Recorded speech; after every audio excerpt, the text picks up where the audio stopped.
তুই আমার পাশে কি করিস? আর আমার জামা কোথায়? আমি তো আপনার রুমে থাকতে চাইনি, আপনি নিজেই আমাকে বাধ্য করেছেন। আর তাছাড়া আপনি আমার বউ, আমি আপনার সাথে থাকতেই পারি। আপনার উপর আমার অধিকার সবচেয়ে বেশি। এই শুয়োরের বাচ্চা, কি বললি তুই? কোনো ছোট লোক আমার স্বামী হতে পারে না। আর তোকে না বললাম আমার কাছে স্বামীর অধিকার চাইবি না? আমার সব তো নষ্ট করে দিলি। আর কি বাকি রাখছোস? আর আমি তোকে কি বাধ্য করেছি? কালকের ঘটনা ভুলে গেলেন নাকি? আপনার জন্যই সব হয়েছে। আর আমি আমার বউকে আদর করছি, অন্য কাউকে না। আমি যদি জানতাম আপনি কালকে ওইরকম কিছু একটা করবেন, তাহলে কোনোদিনও আপনার সাথে যেতাম না। জানেন কালকে আপনার সাথে কি হয়েছিল? আমি কিছু শুনতে চাই না। আর তুই কুত্তার বাচ্চা আমার সাথে এমনটা করতে পারলি? আমি তোকে স্বামী হিসেবে মানি না বলেই তুই সুযোগ খুঁজছিলি, তাই না? আর সেই সুযোগ পেয়ে গেলি আর কাজে লাগিয়ে ফেললি। ছি! আপনি আমার পুরো কথাটা শুনছেন না কেন? আমার চোখের সামনে থেকে সরে যা, আমি তোকে দেখতে পারছি না। আমি নিশ্চুপ থেকে তাকে বললাম, কালকে রাতে আপনি নেশা করে সেন্স ছিল না। আর এই সুযোগ নিয়ে আপনার বান্ধবীর ভাই আপনার সাথে খারাপ কিছু করতে চাচ্ছিল। তাই তো আমি আপনাকে ওখান থেকে নিয়ে আসি। বাসায় নিয়ে আসার পর আপনার সেন্স ছিল না বলে আমাকে জড়িয়ে ধরেছিলেন এবং ছাড়ছিলেন না। আমি অনেক চেষ্টা করে নিজেকে ছাড়াতে না পেরে এই দুর্ঘটনাটা ঘটে। এরপর রুবি আমার সব কথা শুনে বলল, আমি তোর কথা বিশ্বাস করি না। তুই মিথ্যা কথা বলতেছিস আমার সাথে। তুই কি ভাবিস আমি কিছু বুঝি না? মিথ্যা কথা বলে তুই আমাকে ভোগ করলি। সত্যি কথা, আমি মিথ্যা বলতেছি না, আমাকে বিশ্বাস করুন। বিশ্বাস করি না ছোট লোকের বাচ্চা। তুই চলে যা আমার সামনে থেকে, আর কোনোদিনও আসবি না। তোকে আমি একটু ভালো ভাবতাম, আমি জানতাম না তোর চরিত্র এইরকম। এই শিক্ষা দিয়েছে তোর বাবা মা? এতই যদি শরীরের চাহিদা থাকতো পুত্রালয়ে যাইতি। এসব কথা শুনে আমার রাগ উঠে গেল। সে আমার চরিত্র নিয়ে কথা বলল। এতদিন সবকিছু সহ্য করেছি শুধু ভালোবাসি বলে, কিন্তু আর না, এত কিছু আর আমি মেনে নিব না।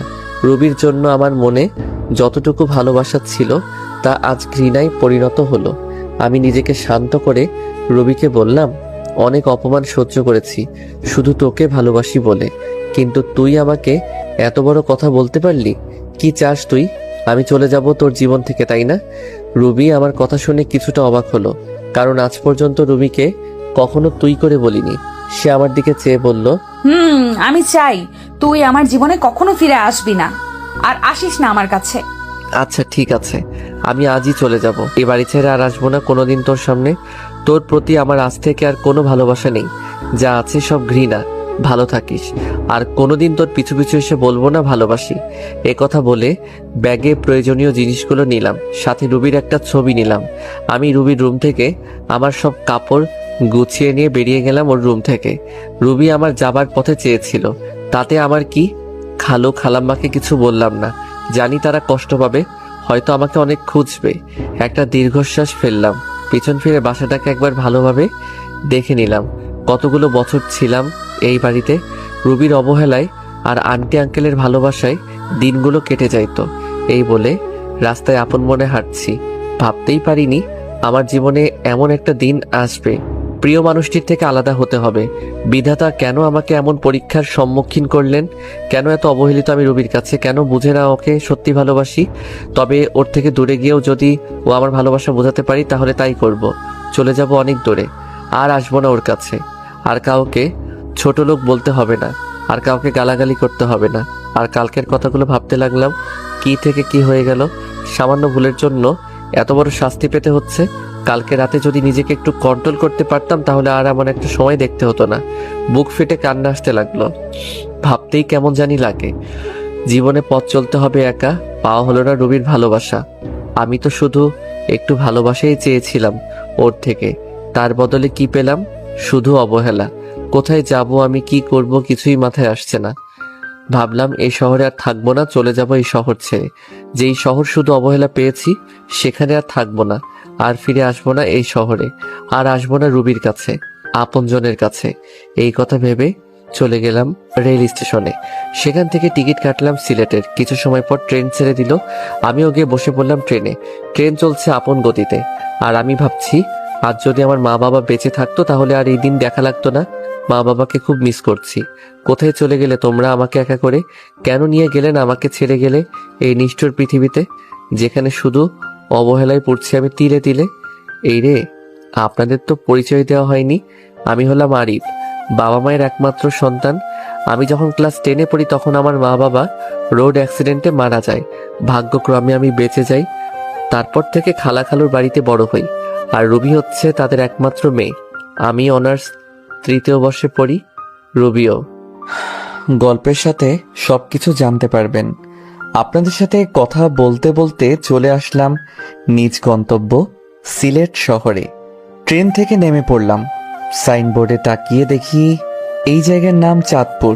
আমি কিছুক্ষণ স্টেশনে একটা চেয়ারে বসে বসে খালা খালুর কথা ভাবছি। তারা আমাকে বাড়ি না দেখতে পেয়ে পাগলের মতো খুঁজছে হয়তো। আর রবি হয়তো অনেক খুশি হয়েছে আমি তার জীবন থেকে চলে আসছি বলে। আর কোনো ছোট লোক তার পিছে ঘুরবে না, এসব কথা মনে পড়ছে। আর দু চোখ বেয়ে শুধু পানি পড়ছে। তবে আমিও ভেবে নিয়েছি কোনোদিন নিজের শহরে যাব না, আর রুবিকে আমার এই চেহারা দেখাবো না। এখন একটা থাকার জায়গা করতেই হবে, তারপর কলেজে ভর্তি হতে হবে। কিন্তু কে সাহায্য করবে আমাকে? আমি তো কাউকে চিনি না এখানে। এবার স্টেশন থেকে বেরিয়ে শহরের দিকে যাচ্ছি। এভাবে হাঁটতে হাঁটতে কখন যে রাত হয়ে যায় মনে নাই। আমি রাস্তার ল্যাম্প পোস্টের নিচে দাঁড়িয়ে আছি, আর তখনই দূরে দেখলাম একটা লোক গাড়ি থেকে নেমে দোকানে কিছু জিনিস নিয়ে গাড়ির কাছে যাচ্ছিল। আর তখনই লোকটা বুকে হাত দিয়ে রাস্তার মাঝে পড়ে গেল। আমি যাইতে যাচ্ছিলাম, তারপর একটু ভেবে গেলাম লোকটির কাছে।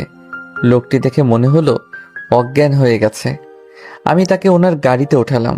পাশের মানুষ প্রশ্ন করে জানতে পারলাম পাশে একটা হাসপাতাল আছে। তাকে ওই হাসপাতালে নিয়ে গেলাম। ডাক্তার নার্স এসে তাকে নিয়ে গেল। আমি ভাবলাম চলে যাব, তারপর ভাবলাম লোকটাকে একটু দেখেই যাই কি অবস্থা। কিছু সময় পর ডাক্তার বেরিয়ে এসে বলল, চিন্তার কোনো কারণ নেই, রোগী এখন সুস্থ আছে। কি হয়েছিল ওনার? উনি হার্টের রোগী, হার্ট সমস্যার কারণে এই রকম হয়েছে। বলে ডাক্তার চলে গেল। এখন 3টা বাজে, আমারও যাওয়ার কোনো জায়গা নেই, তাই হাসপাতালে থেকে গেলাম। সকালে ওনার সাথে দেখা করে চলে যাব। সকালে আপনি এখন কেমন আছেন? এখন একটু ভালো আছি বাবা, তুমি আমার জীবন বাঁচিয়েছো, তোমাকে কি বলে ধন্যবাদ দিব? আঙ্কেল, ধন্যবাদ জানানোর দরকার নেই। আচ্ছা, আমি আসি। তোমাকে দেখে মনে হয় এই শহরের না বাসা কোথায় তোমার? আমি ঢাকা থেকে এসেছি এখানে কাজের খোঁজে। আঙ্কেল কিছু একটা ভেবে আমাকে বললেন, কোন ক্লাস পর্যন্ত পড়াশোনা করছো? আমি এখন অনার্স 3rd ইয়ারে পড়ি। আচ্ছা, তোমাকে আমার অফিসে কাজ দিব, করবে? আমি ওনার জীবন বাঁচিয়েছি বলে হয়তো করুণা করছে, তা বাদে এখানে থাকতে গেলে ও চাকরির দরকার, তা ভেবে হ্যাঁ করে দিলাম। আচ্ছা চলো, আজ থেকে তুমি আমার বাড়িতে থাকবে। না আঙ্কেল, তা হয় না। আমি আপনার জীবন বাঁচিয়েছি বলে একটা চাকরি দিলেন, তা অনেক। আমি ঠিক একটা ভাড়া বাড়ি ম্যানেজ করে নিব। তোমাকে বাড়ি দেখতে হবে না, আমার বাড়িতেই ভাড়া থেকো, এবার খুশি? আচ্ছা, এই বলে বিকেলে হাসপাতাল থেকে সোজা আঙ্কেলের বাসায় রওনা দিলাম। গাড়িতে বসে ভাবলাম, যাক বাবা, বাঁচা গেল। ভাগ্যের কি পরিহাস, চিনি না জানি না একটা লোক আমাকে নিয়ে যাচ্ছে তার বাসায়। অবশেষে একটা থাকার জায়গা তো পেলাম। এসব ভাবতে ভাবতে চলে আসলাম আঙ্কেলের বাসায়। বাসাটা অনেক বড়, দেখে বোঝা যাচ্ছে আঙ্কেল বড় লোক, কিন্তু আমাদের মতো না। বাসার ভিতর ঢুকে আঙ্কেল সবাইকে ডাক দিল। সবাই আঙ্কেলকে দেখছে ঠিক আছে কিনা। আঙ্কেল সকালে ফোন করে সবাইকে বলে দিয়েছিল। আন্টি আমার কাছে এসে বলল, বাবা, তোমাকে অসংখ্য ধন্যবাদ। ধন্যবাদ দেওয়ার দরকার নেই, তা বাদে আঙ্কেল আমার জন্য আজ যা করলো তা এর কাছে কিছুই নয়। আচ্ছা বাবা, ওই উপরের তালা রুমটা তো থেকো, তুমি ওইখানে থাকবে। যাও, ফ্রেশ হয়ে আসো, সবাই একসাথে খাবার খাবো। আচ্ছা। যাওয়ার পথে আঙ্কেলের মেয়ের সাথে দেখা হলো। ধন্যবাদ আমার বাবার জীবন বাঁচানোর জন্য। আরে ধন্যবাদ জানানোর প্রয়োজন নেই। আপনার নামটা কি জানতে পারি? আরিফ। আপনার নাম কি? আমার নাম রিমি, আমি অনার্স 3য় বর্ষে পড়ি। আমি অনার্স 3য় বর্ষে পড়ি। আপনার বাসায় কে কে আছে? আমি এতিম, আমার কেউ নেই। এবার মেয়েটির দিকে তাকিয়ে দেখি মেয়েটি আমার দিকে এক দৃষ্টিতে তাকিয়ে আছে, হয়তো আমার উপরে মায়া হচ্ছে।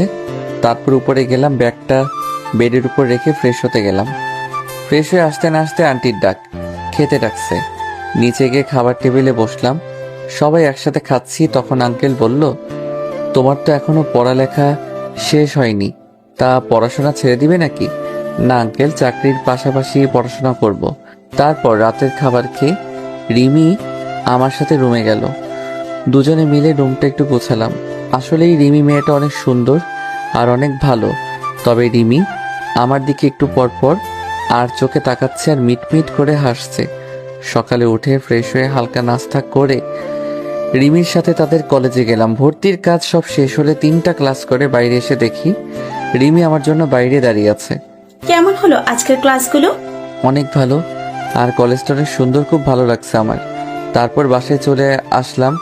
দুপুরে খাবার খেয়ে দিলাম একটা ঘুম থেকে উঠলাম বিকালে। তারপর রিমি আসলো আমার ঘরে। আরে রিমি, এখানে কেন? কেন আসতে পারি না বুঝি? আরে তোমার বাসা, তোমার ঘর, তুমি আসবে না তো কে আসবে? বলছিলাম কোনো দরকার ছিল নাকি, তাই বললাম। না, সেই রকম কিছু না, ভাবলাম তোমাকে নিয়ে একটু ঘুরতে যাব। আমি ভাবলাম এখানকার কিছুই তো চিনি না, তা ঘুরতে গেলে অনেক কিছু চিনা হবে, তাই হ্যাঁ বলে দিলাম। তারপর দুজনে মিলে বের হলাম ঘুরতে। রিমি নীল একটা শাড়ি পরেছে, দেখতে খুব সুন্দর লাগছে। মেয়েটার মনও ভালো। তারপর আমরা দুজন মিলে অনেক জায়গায় ঘুরলাম। কিছু খেয়ে বাসায় চলে আসলাম সন্ধ্যার দিকে। বাসায় এসে শুয়ে পড়লাম। মনে পড়লো ফোনের কথা, সেদিন বন্ধ করে রেখেছিলাম, ওইভাবে বন্ধ হয়ে আছে। ফোনটা হাতে নিয়ে ফোন থেকে সিম বের করলাম, সিমটা ভেঙে ফেললাম। তারপর আন্টি খেতে ডাকলো, খেতে গেলাম নিচে। সবাই একসাথে ডিনার করলাম। তারপর আমি চলে গেলাম আমার রুমে। আজকে তাড়াতাড়ি ঘুমাতে হবে, কালকে কলেজে যাব না, কালকে আঙ্কেলের সাথে তার অফিসে যাব কাজ বুঝে নিতে। এইভাবে ঘুমাতে যাচ্ছি, তাও ঘুম আসছে না। মনে পড়ে যাচ্ছে রুবির কথা। সে আমাকে যতই অবহেলা অপমান করুক না কেন, হাজার হয়েও সে আমার ভালোবাসার মানুষ।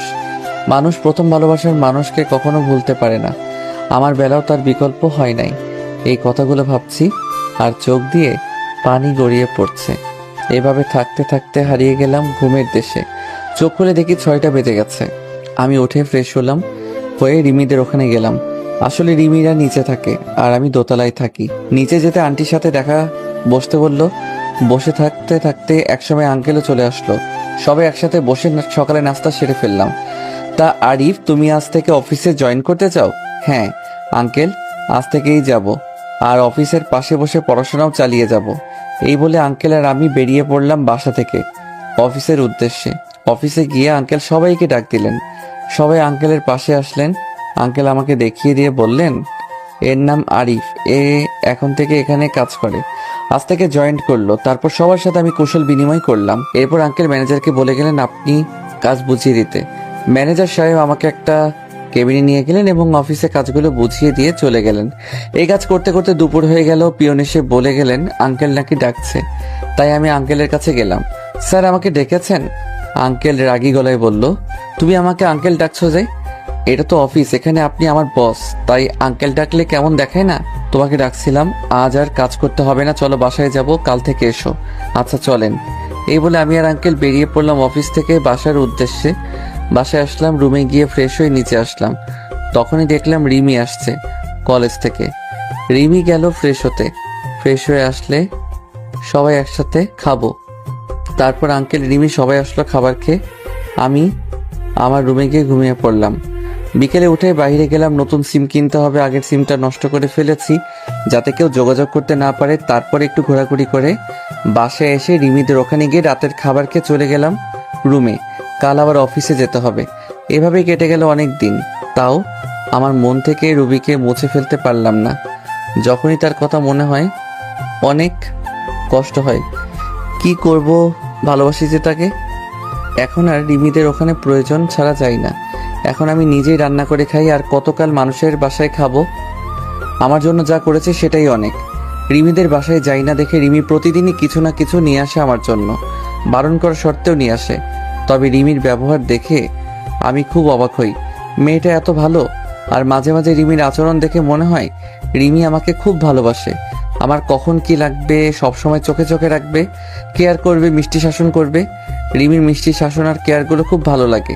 কিন্তু আমি যে তাকে ভালোবাসতে পারবো না। আমার মন যে অনেক আগে একজনকে দিয়ে ফেলেছি। দূরে আছি তো কি হয়েছে, দূর থেকেও মানুষকে ভালোবাসা যায়। একদিন আমি কলেজে এক মেয়ে বান্ধবীর সাথে কথা বলেছি আর সামনে গেটের দিকে যাচ্ছি। মেয়েটা আমার খুব কাছের মনে করে। সে আমার হাত ধরে হাঁটছে আর তখনই দেখি সামনেই রিমি, কিন্তু তার চোখ দিয়ে অনবরত পানি বের হচ্ছে। আমি আমার বন্ধুর কাছ থেকে বিদায় নিয়ে যেই রিমির কাছে যাব, তখনই রিমি আমাকে অনেক জোরে একটা থাপ্পড় মারলো। থাপ্পড় মেরে রিমি চলে গেল বাসায়, আর আমি মাথা নিচু করে দাঁড়িয়ে আছি। চোখ দিয়ে 2 ফোঁটা নোনা জল বেরিয়ে আসলো। আবার সেই পুরনো কথা মনে করিয়ে দিল। রুবি ঠিক একইভাবে আমাকে চড় মেরেছিল। আমার এক খুব কাছেরই মানুষ। খুব কষ্ট পেয়েছিলাম তখন।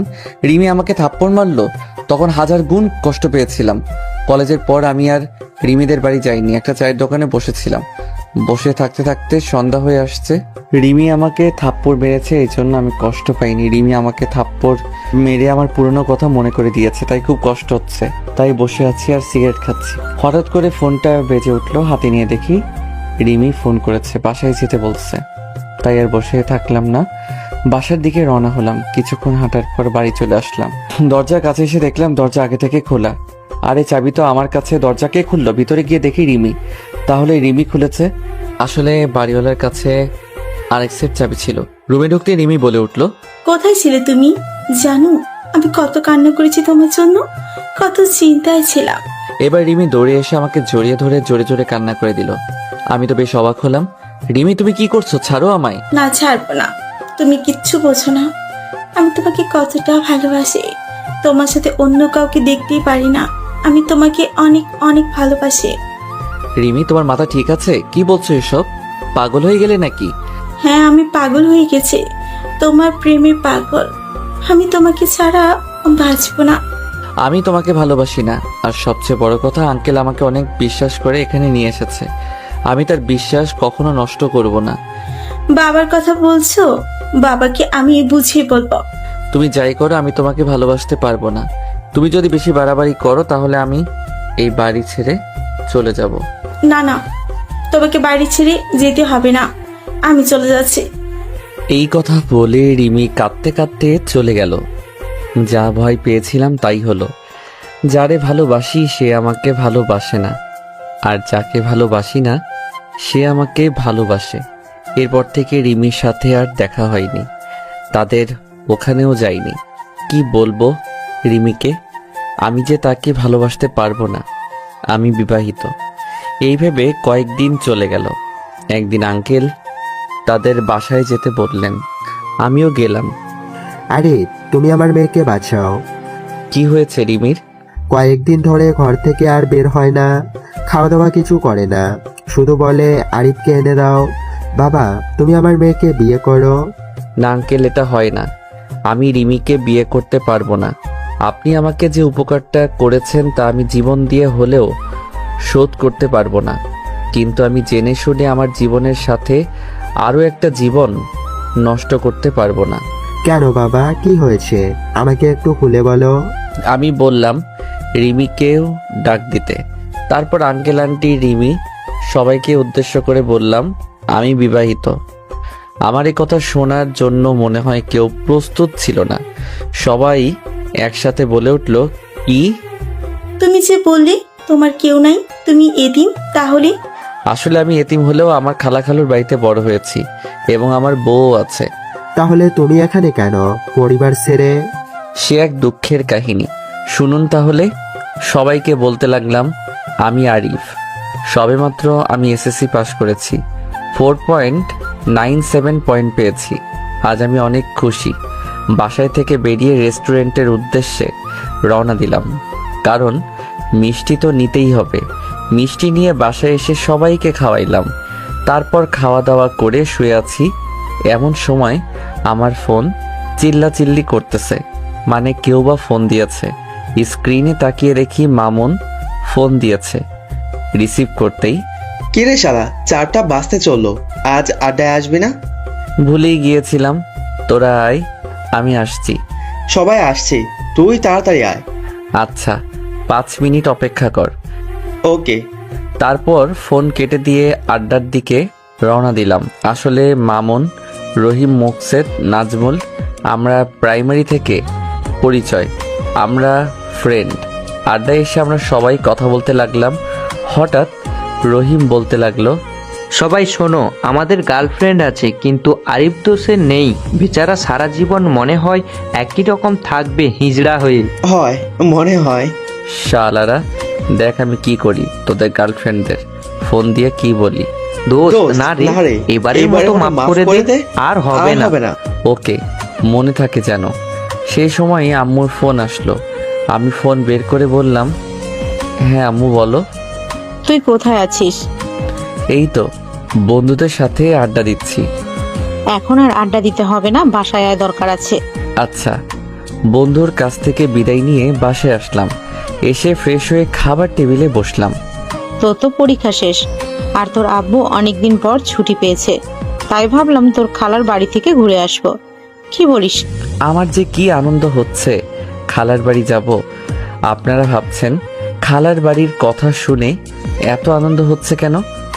কার সেখানে গেলে আমার খালাতো বোন রুবির সাথে দেখা হবে, কারণ ওকে আমি ছোট্টবেলা থেকেই পছন্দ করি। আচ্ছা, কবে যাব আমরা? কালকেই সকালে তাড়াতাড়ি উঠিস। কিন্তু কে জানতো এর বের হওয়াই হবে আমার মা বাবার সাথে শেষ বের হওয়া। আমাদের গাড়ি অ্যাক্সিডেন্ট করলো। আমি গাড়ি পিছনের সিটে থাকায় কোনো মতে বেঁচে যাই, কিন্তু আমার মা বাবা আর বাঁচলো না। মা বাবা চলে যাওয়ার পর আমি অনেক ভেঙে পড়ি। তখন খালা খালু তাদের বাড়ি নিয়ে গেল এবং ওখান থেকেই বড় হই। খালা আমাকে নিজের ছেলের মতোই ভালোবাসতো, কিন্তু রুবি যাকে আমি ভালোবাসি সে ছিল খুবই অহংকারী। আমাকে সে পছন্দ করতো না, বলতে গেলে আমাকে দেখতেই পারতো না। আমাকে অনেক অবহেলা করে, কলেজে যেও আমার সাথে খারাপ ব্যবহার করে। এভাবে দিন পার করতে লাগলাম। এখন আমি ভার্সিটিতে পড়ি। একদিন আমার বন্ধু আমাকে বলে সে একটা মেয়েকে পছন্দ করে। আমাকে একটা লাভ লেটার দিয়ে বলল ওই মেয়েটাকে দিতে। আমার আবার ওই মেয়েটার সাথে ভালো সম্পর্ক ছিল, তাই লাভ লেটারটা নিয়ে ওই মেয়েকে ডাক দিয়ে চিঠিটা ওর হাতে দিলাম। সে সময় রুবি পাশ দিয়ে যাচ্ছিল। এসব দেখে মেয়েটার হাত থেকে চিঠিটা নিয়ে, তো সাহস কি করে হয় ওই মেয়েকে প্রেমপত্র দেওয়ার? আমি ইচ্ছা করে দেইনি। তোকে আর কিচ্ছু বলতে হবে না। তোদের মতো কিছু ছেলের জন্যই আজকে মেয়েরা সমাজে অবহেলিত। কয়েকদিন পর ভার্সিটিতে এসেই মেয়েদের প্রেমপত্র দেওয়া শুরু। জানি না সামনে আর কি করবি। তোকে দেখে তো মনে হয় একদম নিষ্পাপ বাচ্চা, কিন্তু তুই যে এমন একটা কাজ করবি তা তোকে দেখে কেউই বুঝতে পারবে না। আর শোন, আর কখনো কোনো মেয়ের সাথে এরকম করবি না। মাথা নিচু করে দাঁড়িয়ে আছি। অনেক ছাত্রছাত্রী দাঁড়িয়ে আমাকে দেখছে। কোনো কিছু না করে ও এইভাবে সবার সামনে অপমানিত হলাম। অবশ্য রুবির কাছ থেকে অপমানিত হওয়া আমার কাছে নতুন কিছু নয়। সেই ওর বাড়িতে আসার পর থেকেই অপমানিত হয়ে আসছি, বাবা মা মারা যাওয়ার পর থেকে। সরি বন্ধু, আমার জন্য তোর এমনটা হলো। আরে এসব কিছু মনে করিনি, চল। কলেজ থেকে বের হয়ে আসলাম আর ভাবতে থাকলাম রুবি কেন আমার সাথে এরকম আচরণ করে। বাসায় গিয়ে কিছু খেয়ে ঘুমিয়ে পড়লাম। পরের দিন ঘুম থেকে উঠতে একটু দেরি হয়ে গেছিল, তাই ভার্সিটি যেতে একটু দেরি হলো। কি ব্যাপার, এত দেরি হলো কেন? সরি স্যার, আর হবে না। আচ্ছা যাও। ক্লাস শেষ করে বাসায় চলে আসলাম। রুবি আমি এক ক্লাসেই পড়ি, কিন্তু ও আমার সাথে কথা বলে না, মনে হয় চিনেই না আমাকে। বাসায় আসতে আসতে 2টা বেজে গেল। বাসায় এসে দুপুরে খাবার খেয়ে ঘুমাতে গেলাম। বিকেলে বাহির থেকে ঘুরে এসে পড়তে বসলাম। 10টার দিকে খাবার খেয়ে ঘুমিয়ে গেলাম। ঘটনা ঘটলো সকালে। হারিফ শোন, তোরা এখন অনেক বড় হয়ে গিয়েছিস। আমি আর তোর খালু চাই তোকে রুবির সাথে বিয়ে দিতে। তোর কোনো আপত্তি আছে? আমি ভাবলাম সকালে আজ কার মুখ দেখে উঠেছিল যে খালা নিজে এসে বিয়ের কথা বলছে। আমি যেহেতু রুবিকে পছন্দ করি প্লাস ভালোবাসি, তাই আর না করলাম না। ভাবলাম রুবি ঠিক একদিন আমাকে ভালোবাসবে, আমার কোনো আপত্তি নেই। কিন্তু রুবি কি এই বিয়ে করতে রাজি হবে? সেটা তুই আমাদের উপর ছেড়ে দে। তারপর খালাম্মা চলে গেল।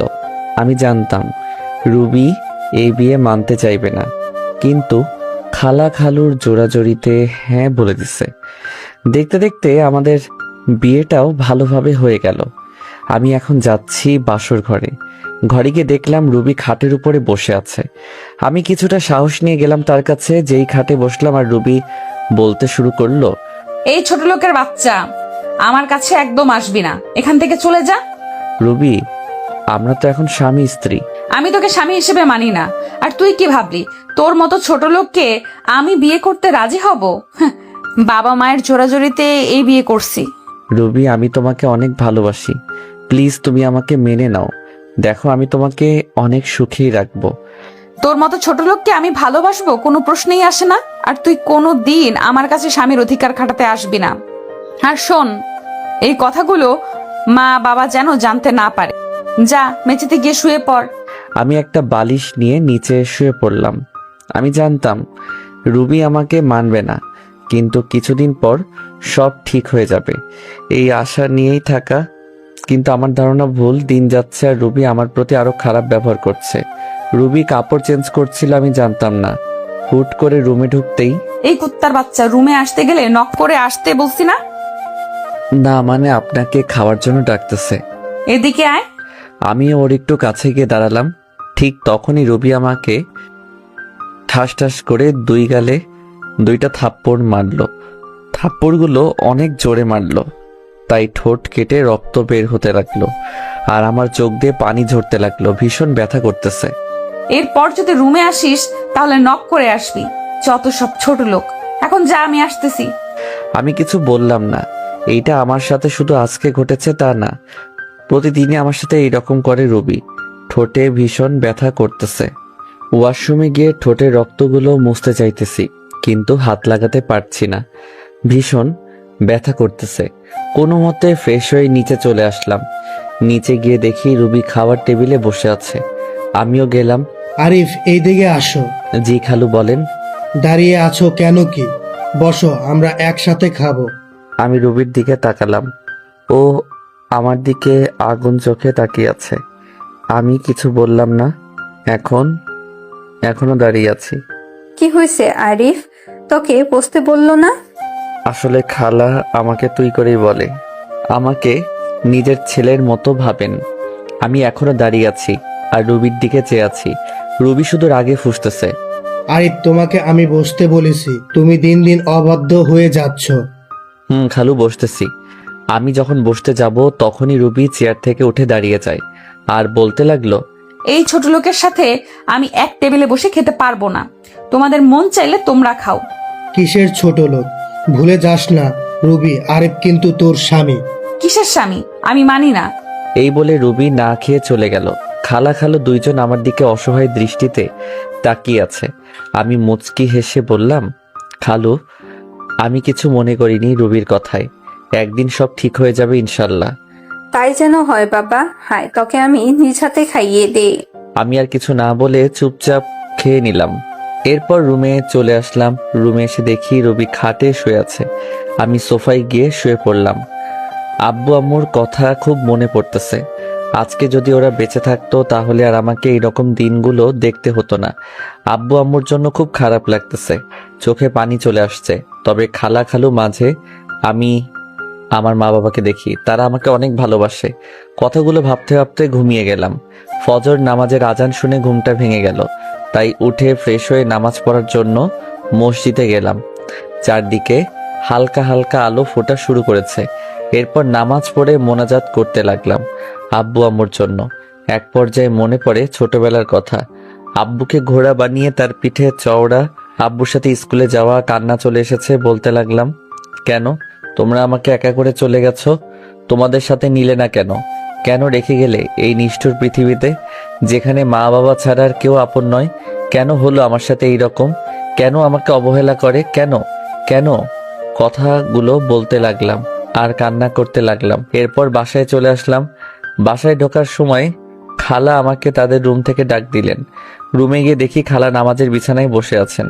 আমি গিয়ে খালার পাশে বসলাম। আমার মাথায় হাত রাখলেন।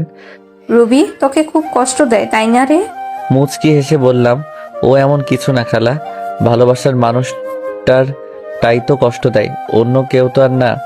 আমি সব বুঝি রে বাবা, তোর জন্যই খুব কষ্ট আমার। মেয়েটা কেন তোর সাথে এমন করে কিছু বুঝি না। কষ্ট এখন আর হয় না খালা, কষ্টগুলো এখন সহ্য করতে শিখে গেছি। দেখিস রুবি একদিন তোকে ভালোবাসবে। হুম। আচ্ছা তুই এখন রুমে যা, আর শোন রুবিকে ডেকে তোল, আমি নাস্তা তৈরি করতেছি। আচ্ছা খালা। এরপর রুবিকে ডাক দেইনি, কারণ ওকে ডিস্টার্ব করলে আবার আমার কপালে খারাপই আছে। ভালোবাসি তাই ওকে কিছু বলতেও পারি না। রুবিকে না ডেকে আমি কলেজে যাওয়ার জন্য রেডি হয়ে নিলাম। এরপর আবার নিচে চলে গেলাম, গিয়ে দেখি রুবি নিচে নাই। খালা, রুবি কই? কেন তোকে না বললাম ও ঘুম থেকে ডেকে তুলতে? ও খালা, ভুলে গেছি। আচ্ছা গিয়ে নিয়ে আয়। এরপর আমি রুবিকে ডাকতে চলে গেলাম। এরপর ডাক দিলাম কিন্তু কোনো উত্তর দিল না। আবার ডাক দিলাম, এরপর ওপার থেকে রুবি বলল, কি হয়েছে? সকালবেলা তো চিল্লাচিল্লি করছিস কেন? আপনাকে আন্টি ডাকছে, তাড়াতাড়ি নিচে আসতে, কলেজে যেতে হবে, পরে কিন্তু দেরি হয়ে যাবে। যা তো তুই, আমি আসতেছি, আর ডিস্টার্ব করবি না আমাকে। এরপর আমি আর কিছু না বলে চলে আসলাম। নিচে গিয়ে আমি নাস্তা করে নিলাম। এরপর রুবি নিচে আসতে লাগলো। আজকে খুব সুন্দর লাগতেছে, গোলাপি রঙের একটা ড্রেসে, কানের ফুল, চুড়ি আর হালকা লিপস্টিক, আর সব মিলিয়ে জাস্ট অসাম লাগতেছে। আমার হা করে তাকিয়ে থাকা দেখে রুবি আমাকে বলল, কুত্তার মতো এভাবে তাকিয়ে আছিস কেন, শুয়োরের বাচ্চা? রুবির কথাটি সোজা গিয়ে আমার বুকে লাগলো। কি এক কপাল নিয়ে পৃথিবীতে এসেছি, নিজের বউয়ের দিকে তাকালেও গালি শুনতে হয়। ওই সময় শুধু চোখে পানি ছলছল করতেছে। আদিক্ষেতা না করে গাড়ি বের কর, কলেজে যাব। আমি আর কিছু না বলে গাড়ি বের করে রুবির জন্য অপেক্ষা করতে লাগলাম। কিছুক্ষণ পর রুবি আসলো। এরপর আমরা কলেজে চলে আসলাম। তুই গাড়ি পার্ক করে ক্লাসে চলে যা। যদি কোথাও যাস বা কারোর সাথে কথা বলিস তাহলে তোর অবস্থা খারাপ করে দিব। আমি শুধু মাথা নাড়ালাম। আমি খেয়াল করলাম ওর বান্ধবী ওকে বলতে লাগলো, রুবি তুই সব সময় আরিফের সাথে এই রকম করিস কেন? ছেলেটা কত স্মার্ট আর খুব ভালো, তাহলে কেন সব সময় অবহেলা করিস, কেন খারাপ আচরণ করিস? আর বড় কথা, ও এখন তোর স্বামী, তবুও কেন ওর সাথে খারাপ ব্যবহার করিস? কিসের স্বামী? হ্যাঁ, আর তোকে আমি বলে রাখলাম কোনো দিনও আমাকে কিছু শেখাতে আসিস না। আর এত যদি দরদ হয় তাহলে তুই ও ছোট লোকটাকে বিয়ে করে নে, তাহলে আমিও উদ্ধার হব। আমিও তো চাই, কিন্তু জানি ও তো তোকে ভালোবাসে। আমি হাজার চাইলেও আমার হবে না জানি, ওইটা আমি ভালোভাবে জানি। আরিফ আমাকে ভালোবাসে তুই কিভাবে জানিস? তোকে যদি ভালোই না বাসতো তাহলে তোর এত অবহেলা সহ্য করতো না, তোর এত খারাপ আচরণ মুখ বুঝে সহ্য করতো না। আফসোস, আরিফের মতো কেউই আমার জীবনে এলো না।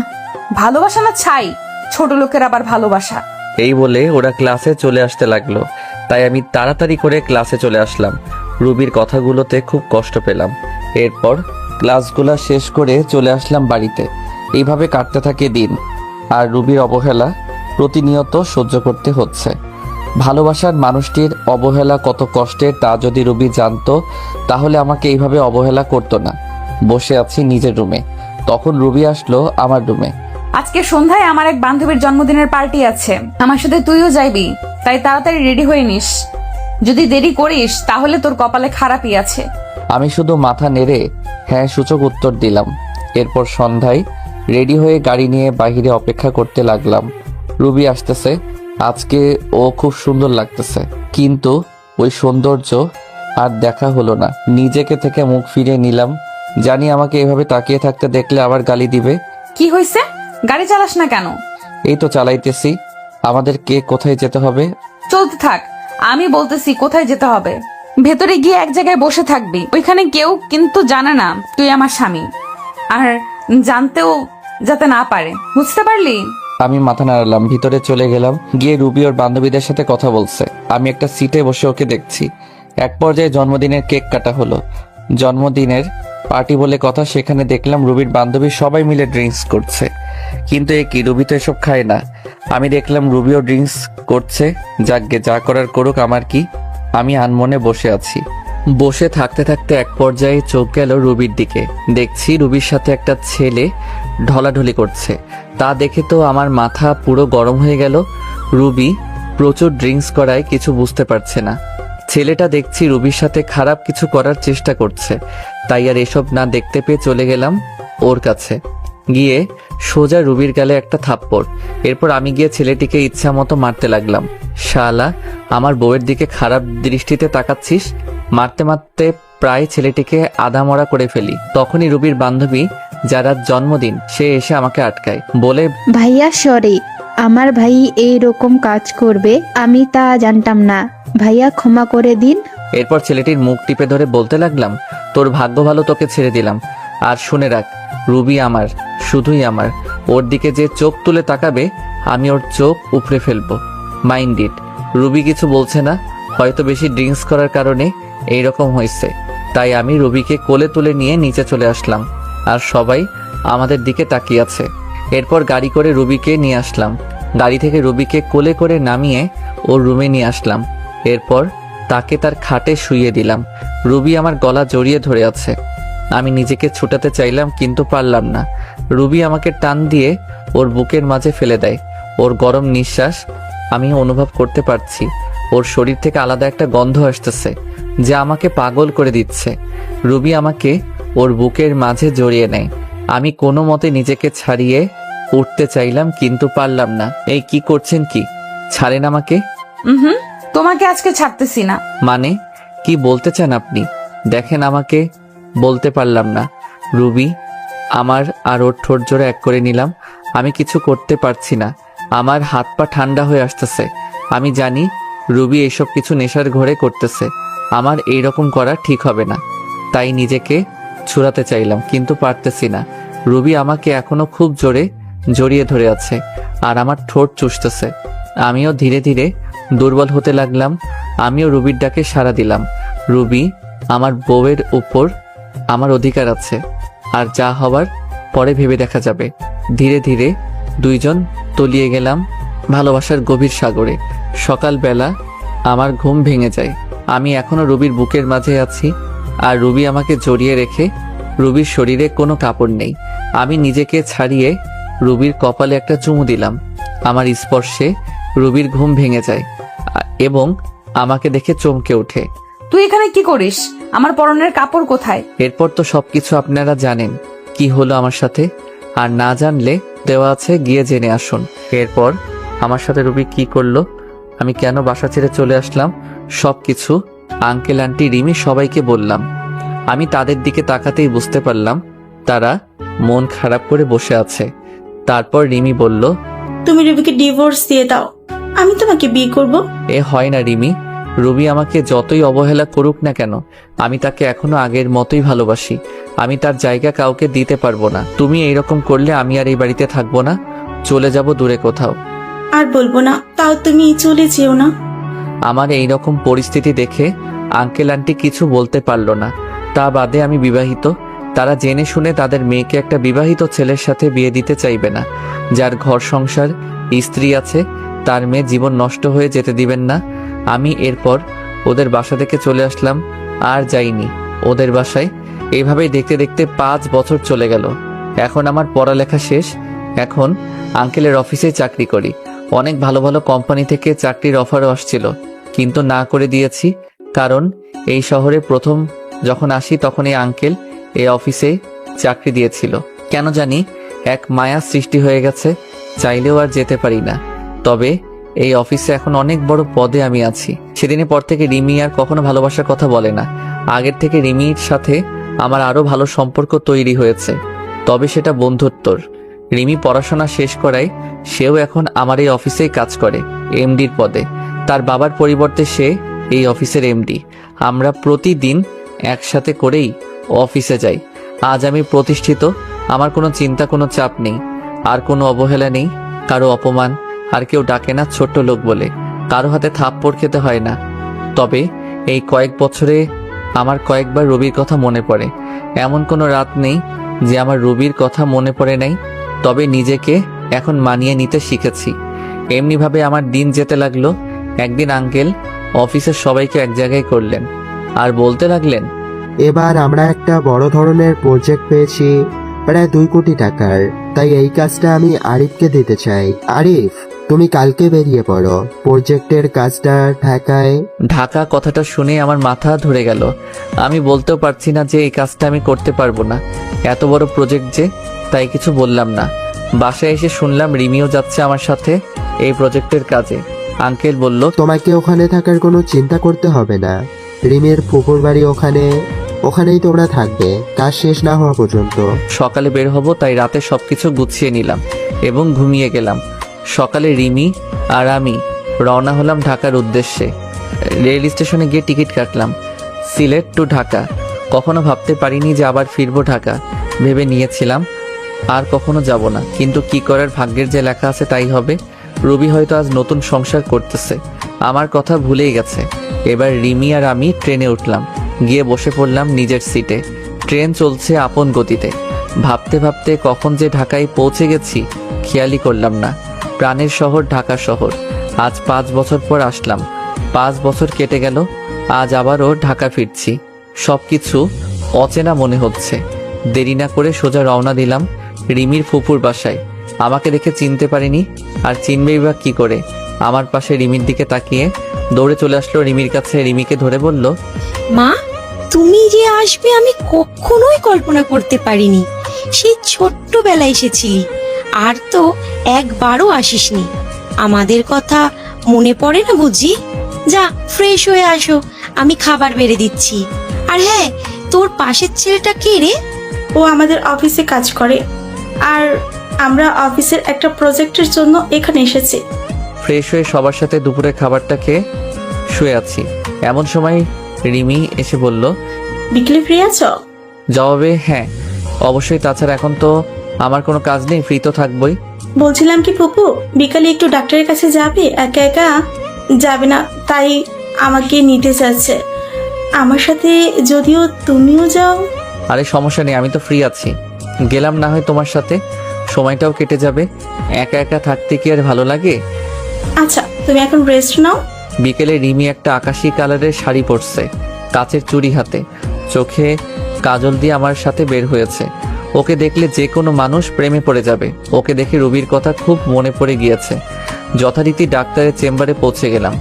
রিমির ফুপুকে ডাক্তার দেখা শেষ, তারপরে চেম্বার থেকে বের হব, এমন সময়ে একজন শাড়ি পরা নারীর সাথে ধাক্কা খেলাম। এই যে মিস্টার, দেখে শুনে চলতে পারেন না? কণ্ঠটা খুব পরিচিত মনে হলো। পিছন ফিরে তাকাতে বড়সড় ধাক্কা খেলাম। মনের কষ্টটা আবার জেগে উঠল। এই যে রুবি সামান্য একটু পরিবর্তন হয়েছে, শুধু মেয়েদের বয়স ধরা খুব মুশকিল। তার নজর আমার দিকে পড়তেই অবাক দৃষ্টিতে তাকায় আমার দিকে, চোখ জোড়া ছলছল করতেছে। আরো অবাক হলাম, তার হাতে 3-4 বছরের একটা ছেলে, একদম রুবির মতো দেখতে হয়েছে। রুবির চোখ থেকে পানি পড়তেছে, আমি একদম স্পষ্ট দেখতে পাচ্ছি। এখানে বেশিক্ষণ থাকা যাবে না, তাহলে আমি যে আবার মায়ায় জড়িয়ে যাব। তাকে সরি বলে রিমিকে নিয়ে দ্রুত চেম্বার থেকে বেরিয়ে পড়লাম। এত বছরের কষ্টগুলো আমার ভেসে উঠল মনের ভিতর। নিজেকে কিছুতেই সান্ত্বনা দিতে পারছি না। রাতে বাসায় এসে কিছু না খেয়ে শুয়ে পড়লাম। আন্টি অনেক জোর করলো, খেলাম না আমি। সকালবেলা ঘুম ভাঙতেই দেখি রিমি নাস্তা হাতে নিয়ে দাঁড়িয়ে আছে। আমাকে দেখে বলল, রাতে তো কিছুই খাওনি, এখন একটু খেয়ে নাও। না করতে পারলাম না, নাস্তা খেয়ে বসে আছি। রিমি এসে বলল, ঘুরতে যাবে? একটু বাইরে থেকে ঘুরে আসি, তোমার মন ভালো হয়ে যাবে। অনিচ্ছা সত্ত্বেও রাজি হলাম। রিমিকে নিয়ে একটা নদীর ধারে বসে আছি। গাছপালা সমৃদ্ধ এই নদীর ধার। একটু ঘোরাঘুরি করে রাস্তা দিয়ে বাসায় যাচ্ছিলাম। রিমিও সাথে আছে। মেয়েটা খুব ভালো, আমাকে আপন মনে করে। এখন হয়তো ভালোবাসে আমাকে, কিন্তু সেদিনের ঘটনার পর থেকে আর কিছু বলে না। হয়তো ভয় বলে না। আমি চলে যাব বলেছিলাম, এমনই ভাবে হাঁটছি। এমন সময় পিছন থেকে কেউ বলে উঠল, কেমন আছো আরিফ? পিছনে তাকাতেই দেখি রুবি। কে আপনি, আর কি চাই? আপনি করে বলছো? ধুর, আমি আপনাকে চিনি নাকি? এমন ভাবে বলছো মনে হয় যেন আমাদের কখনোই দেখা হয়নি। দেখুন, আমাকে বিরক্ত না করলে খুশি হব। রিমিকে আমার পাশে দেখে বলল, তোমার বউকে তোমার সাথে খুব মানিয়েছে। এই কথা বলাতেই আমার মেজাজটাই বিগড়ে গেল। মন চাচ্ছে কষে দুটো থাপ্পড় দিয়ে বলি, তোর কারণে, শুধু তোর কারণে ভুল বোঝার জন্য আমার জীবনটা নরকে পরিণত হয়েছে। পাবলিক প্লেস, এজন্য কিছু বলি নাই। রিমিকে নিয়ে সাথে সাথে ওই স্থান ত্যাগ করলাম। যাওয়ার সময় দেখতে পেলাম রুবির চোখগুলো ফুলে গেছে। তাতে আমার কি, আমি বারো কি হই আমার কোনো যায় আসে না। ও মরুক আর বাঁচুক, আই ডোন্ট কেয়ার। কথা বলতে খুব কষ্ট হচ্ছিল, তারপরে বললাম আমার সাথে কেন এরকম হচ্ছে, কেন পুরনো স্মৃতিগুলো আবার চোখের সামনে আসছে। আমি নতুন জীবন চেয়েছি, কেন আবার পিছুটান আমাকে আটকাচ্ছে। এসব ভাবতে ভাবতে বাড়ি চলে আসলাম। এসে শুয়ে পড়লাম আর ভাবতে থাকলাম রুবির কথা। কিছুই ভালো লাগছিল না। রুবির সাথে দেখা হয়ে আমার জীবনটা আগের মতো হয়ে গেল। খালি রুবির কথাই চিন্তা করছি। পরক্ষণে মনে হলো রুবি তো স্বামী, সংসার, ছেলে সব আছে, তাহলে কেন শুধু শুধু চিন্তা করছি। শত হলেও আমার প্রথম ভালোবাসা রুবি, ভুলে কি থাকা যায়। রুবির কথাগুলো ভাবতেছি, স্বার্থপরের মতো আমাকে একা করে দিল। বিনা দোষে আজ আমি নিঃসঙ্গ। হয়তো এটাই নিয়তি, আমার নিষ্ঠুর ভালোবাসা। সন্ধ্যায় বের হয়ে গেছি, অনেক রাতে বাসায় ফিরলাম। কলিং বেল বাজাতেই রিমি দরজা খুলে দিল। মনে হয় আমার অপেক্ষায় বসেছিল। একটা মেয়ে আমার খুব কেয়ার নিতেছে। আমার সেদিকে কোনো মনোযোগ নেই। আমার হৃদয়ে শুধু রুবিই থাকবে। এত রাতে বাইরে কি করছিলে? রাতে বাইরে থাকতে নেই, ফ্রেশ হয়ে এসো, আমি খাবার দিচ্ছি। আমি কিছুই বললাম না, চুপচাপ খাবার খেয়ে বিছানায় চলে এলাম। সকালে ঘুম থেকে উঠে ল্যাপটপটা হাতে নিয়ে দেখি একটা ইমেইল আসছে। সিন করতেই দেখি আমার ডিপার্টমেন্ট থেকে ইমেলটা এসেছে প্রজেক্টের কাজে। তাই রিমিকে বললাম তাড়াতাড়ি রেডি হতে, অফিসে যেতে হবে। রেডি হয়ে অফিসে রওনা দিলাম দুজনে। ওখানে যে আমি পুরাই শক খেলাম। আমার অফিসের এক্সিকিউটিং অফিসার যে রবি, সেটা দেখে তো আমার মাথা খারাপ হয়ে গেল। এর সাথেই তাহলে আমার প্রজেক্টটা কমপ্লিট করতে হবে। যেখানে বাঘের ভয় সেখানেই সন্ধ্যা হয়। তারপর সবার সাথে আমরা পরিচয় হয়ে নিলাম। তারপর গেলাম রুবির কাছে। রুবি আমাকে দেখে চোখ বড় বড় করে তাকিয়ে আছে, হয়তো ভাবছে আমি এখানে কি করতে আসব। তারপর রুবিকে বললাম আমি হলাম আরিফ, আর আমার পাশে ও হচ্ছে নীলা। আমরা সিলেট থেকে এখানে আসছি এই প্রজেক্টের কাজে। ও আচ্ছা, সেই ব্যক্তিরা তাহলে আপনারা? এরপর কিছু কথা বলে চলে আসলাম। দুপুরে কাজ শেষে আমার ডেস্কে বসে আছি। এমন সময় একটা বাচ্চা ছেলের আনাগোনা দেখলাম। আরে এই তো সেই ছেলে যাকে রুবির সাথে আমি দেখেছি। আমি ডাক দিতে আমার কাছে আসলো। তোমার নাম কি বাবা? এখানে তুমি কার কাছে এসেছো? কেন? আম্মুর সাথে। আম্মু আমাকে প্রতিদিন এখানে নিয়ে আসে। তোমার আম্মুর নাম কি? রবি আক্তার। বুকটা ধক করে উঠল। তাহলে এটা রবির সন্তান। চোখে জল এসে গেল। যদি সবকিছু ঠিক থাকতো তাহলে ছেলেটা আমার হতো। ছেলেকে কোলে নিয়ে একটা পাপ্পি দিলাম। আঙ্কেল, আঙ্কেল, আপনি আমাকে আদর করেন কেন? আপনাকে তো আমি চিনি না। মা বলেছে অপরিচিত কালো কাছে না দিতে। আজ থেকে আমরা বন্ধু। বলো মানুষ আবার বন্ধু হয় নাকি? হয় বাবা, হয়। আচ্ছা ঠিক, এখন আম্মুর কাছে যাই। আম্মু না হয় পকা দিবে। আচ্ছা যাও। রুবির কাছে রোহান যেয়ে বলল, আম্মু, আম্মু, আজ একটা লোক আমাকে খুব আদর করেছে আর বলেছে আমি নাকি তার বন্ধু। ও তাই বুঝি আমার সোনা বাবু? জানো আম্মু, লোকটা খুবই ভালো আর অনেক সুন্দর। সুন্দর মানুষকে সুন্দরই বলে বাবা। আম্মু, স্কুলে প্রতিদিন সবার বাবা আছে, তাদেরকে কত আদর করি। আমার বাবা লাগবে না আম্মু? ছেলের কথা শুনে আমার বুকটা ফেটে যাচ্ছে। আমার নিজের দোষে আজ সন্তানকে বাবা নামক বটগাছের ছায়া থেকে বঞ্চিত করেছি। কি হলো আম্মু? তুমি কাঁদতো কেন আম্মু? রুবি আর কিছু বলে ছেলেকে বুকের সাথে জড়িয়ে ধরলো। মনে মনে বলতে লাগলো, তোর বাবা যে আর কোনোদিন আসবে না। অফিস শেষে সিঁড়ি দিয়ে নামতেছি আমি আর রিমি। এমন সময় রুবিও নামতেছে। আমাকে দেখে অবাক দৃষ্টিতে তাকিয়ে আছে। আমি দেখেও না দেখার ভান করে নামতে লাগলাম। আমি তা জেলাস করার লক্ষ্যে রিমির সাথে হেসে খেলে কথা বলতেছি আর নামতেছি। পিছন ফিরে দেখি যে রুবির চোখ দিয়ে পানি পড়ছে আর শাড়ির আঁচল দিয়ে মুছছে। বারে তাতে আমার কোনো যায় আসে না। স্বামী, সংসার, ছেলে নিয়ে তো ভালোই আছে। রাতে বাসায় ফিরে আসলাম। প্রতিদিনের মতো রিমি আন্টি আজও খাবার নিয়ে টেবিলে বসে আছে। আমাদের দেখে বলল, তোমরা ফ্রেশ হয়ে আসো, আমি খাবার দিচ্ছি। রাতে খাবার খেয়ে ঘুমের রাজ্যে হারিয়ে গেলাম। সকালে ঘুম ঘুম চোখে দেখি যে কেউ একজন ডাকছে। এই উঠো, অফিস যাবেন না? আমি চোখ খুলে দেখি যে রিমি দাঁড়িয়ে আছে, একটা আকাশি কালারের শাড়ি পরছে। শাড়িটাতে অনেক সুন্দর লাগছে। ও মনে হয় অফিস যাওয়ার জন্য একেবারে রেডি হয়ে আছে। আসলে অ্যালার্ম বাজে নাই তো আজকে, তাই একটু দেরি হয়ে গেছে। ওয়াশরুম থেকে ফ্রেশ হয়ে নিচে এলাম, দেখি যে আন্টি আর রিমি খাবার টেবিলে বসে আছে। আন্টির পরিবার শুধু, আর আন্টি আর কেউ নেই, মানে আঙ্কেল অফিসের কাজে বাহিরে গেছেন, আর তার ছেলে বিদেশি অফিসে চাকরি করে, তাই বিদেশে থাকে। তাই বাসায় এখন আন্টি ছাড়া আর কেউ নেই। আমিও নাস্তার টেবিলে বসে পড়লাম। খাবার শেষ করে রেডি হয়ে রিমিকে নিয়ে বের হলাম। রিমি নাকি আজ রিক্সা করে যাবে অফিসে, তাই একটা রিক্সা নিলাম। রাস্তায় দেখলাম রবি গাড়ি করে অফিসে যাইতেছে। রেড সিগন্যালে গাড়িগুলো আটকে পড়ছে। আমাদের রিক্সা নিয়ে ওর গাড়ির সাথে দাঁড়ালাম। আমার সাথে রিমিকে দেখে মুখটা মলিন হয়ে যায়। শাড়ির আঁচল দিয়ে যে বারবার চোখ মুছছে তা আমার দৃষ্টি এড়ায়নি। রিমিকে নিয়ে সোজা অফিসে চলে আসলাম। অফিসে এসে দেখলাম রবি আমার কেবিনের সামনে দাঁড়িয়ে আছে, তাই আমি রিমির সাথে হেসে হেসে কথা বলা শুরু করে দিলাম। আমিও ভাবতেছি একটু ঝাল না দিলে কি আর হয়। আমি সোজা রিমির গা ঘেঁষে বসে পড়ি আর হেসে হেসে কথা বলা শুরু করি। কথা বলছি আর রবির দিকে তাকিয়ে দেখি একেবারে তেলে বেগুনে ফুলে উঠছে। ও রাগ করলে আমার কি? রাগ সামলাতে না পেরে বলল, এটা অফিস, কোনো রোম্যান্সের জায়গা নয়। রিমি দেখো না অফিসার ম্যাডাম কি বলে। আরিফ, তুমিও না। এ কথা বলে রুবিও চলে গেল।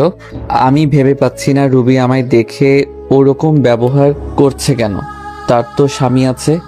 আমিও একটু মজা দেখতে রুবির পিছে পিছে রুবি কেবিনের সামনে যেতেই শুনতে পেলাম, আম্মু আম্মু আগামীকাল কুলের সালেরা বলেছে আম্মু আব্বুকে নিয়ে যেতে। তুমি তো প্রতিবারই বলো আব্বুকে নিয়ে দাও না। রুবির ছেলের এরকম কথা শুনে আমার জানার জন্য আগ্রহ হচ্ছে। রুবির ছেলে বলল তার বাবাকে স্কুলে নিয়ে যায় না। রুবির স্বামী কোথায়? কে বা রুবির স্বামী?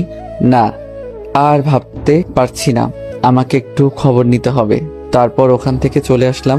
ছেলের কথা শুনে রুবি অনেকটা কষ্ট পেল। তখনই তার মনে পড়ল, আরিফের তো বউ আছে। আমার ছেলেটাকে এখন বাবার পরিচয় দিলে সে মেনে নিবে না। না না, আমার ছেলেকে আমি দিব না।